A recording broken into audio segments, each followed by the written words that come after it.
How we doing? Well, we want to do a recap. We want everyone to go back to the beginning of all this and try to understand Avatar theory. That you're in an avatar that is going to die one day. That flesh you're walking around in, yeah, it will die. But that's not you. The real you is the soul that's inside you. It's out there with God. Always has been. Turns out, first breath starts recording, and that begins you. And everything that happens from that first breath until the last breath is recorded as you. And so every walk, every step, every skin knee, every thought you ever had is recorded. And the way it works is through that antenna you got in your head. You think it's a brain, which is what we call it, but it's really an antenna. It transmits everything you think, everything you feel, everything you experience up to your soul. And it's recorded. What comes down is from the Father and what your sensors pick up. So, for example, if you see something, he could actually warp it to where you see something different because you register it as different, but it's not. Not very often does that ever happen. It's mainly just like it is.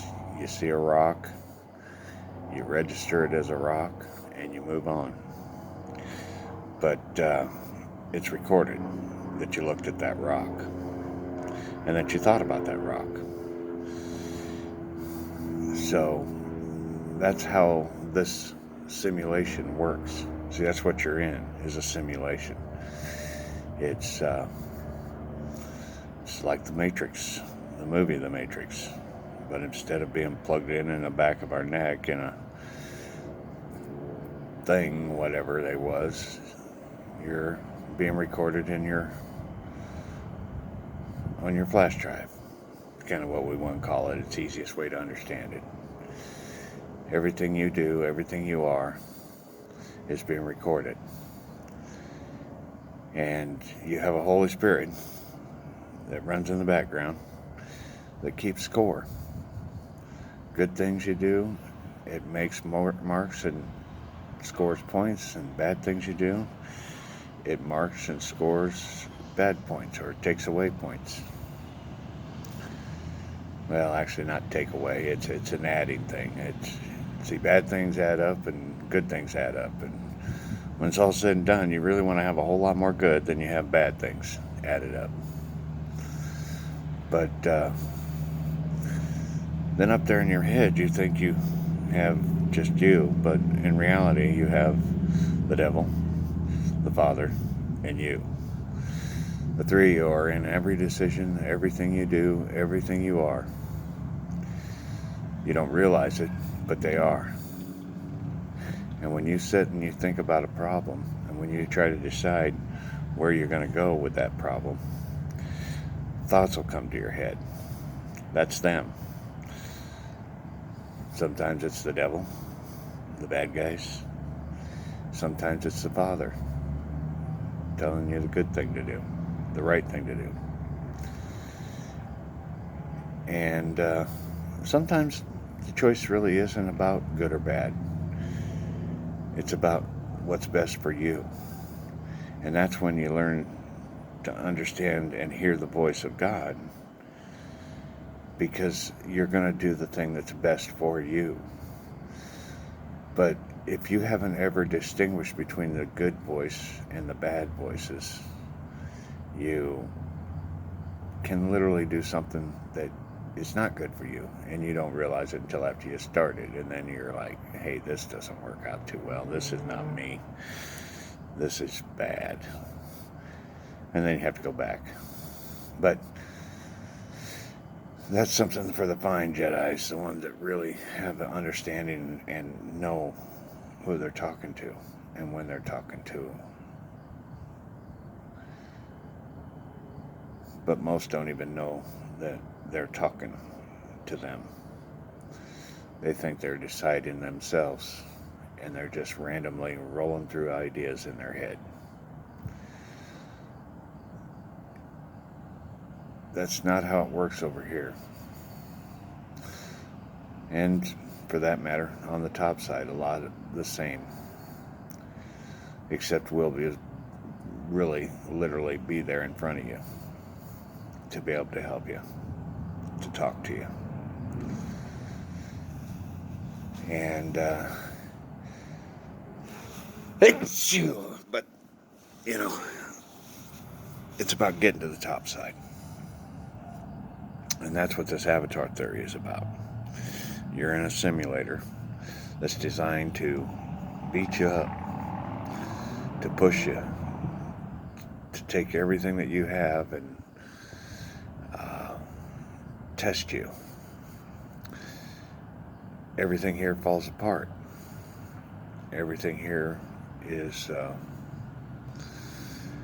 can be downright dangerous. It's about a boot camp. It's still a nursery though, and it should be a whole lot safer than it is, but it isn't. We're going to work towards making it a safer nursery, but it isn't yet.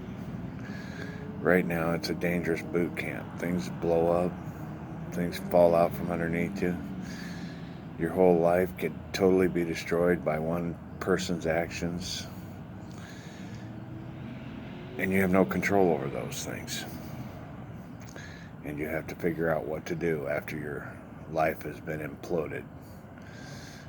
Or you've literally had a tragedy in your immediate family, or those kind of things. That's when having your walk with the Father is really helpful, because they call him a comforter for a reason. He comforts you, he helps you, he makes you feel better. You know, that whole crying thing, that really is a maintenance program. It's a way of telling God you're sorry when you've done something really bad or something wrong. But it's also a way of relieving pain when you're really hurting, when something awful has happened in your life. And, you know that saying, a good cry, get it out. That's exactly what it does. It helps you. It comforts you. And thoughts come to your head. And the stronger your walk is with the Father, the stronger you're going to be in your answers and your thoughts as to how to handle these problems. Because if you're weak, the devil is going to be the one that guiding you. And it's just torment after torment after torment. And so, yeah, it is important that everyone understand that walk with the Father is really important, and establishing it and learning and working with him every day. It's really important. You got to understand those thoughts. Anyway, I'll get back to you. But you do have to understand those thoughts.